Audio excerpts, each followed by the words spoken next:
il y a une chose qu'il faut arrêter de normaliser. Finir avec l'ex d'un ami ou avec le meilleur pote de son ex.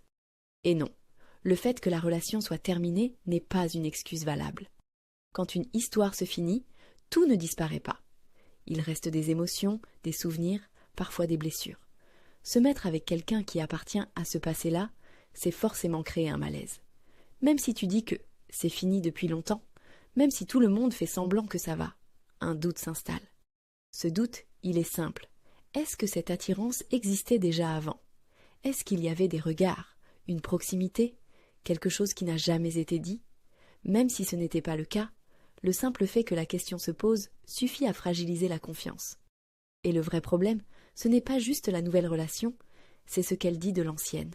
Une relation qui commence sur une zone grise commence avec un poids, celui de la suspicion. Et quand une histoire démarre avec des non-dits et des justifications, elle a beaucoup plus de chances de mal se terminer. Au final, ce sont souvent des amitiés qui se brisent, des tensions qui restent, et une relation qui doit sans cesse prouver qu'elle n'est pas née d'une trahison. Ce n'est pas une question de jalousie ou de manque de maturité, c'est une question de respect, de loyauté et de limites. Certaines personnes ne sont pas interdites, sans raison. Ces limites existent pour protéger les liens importants.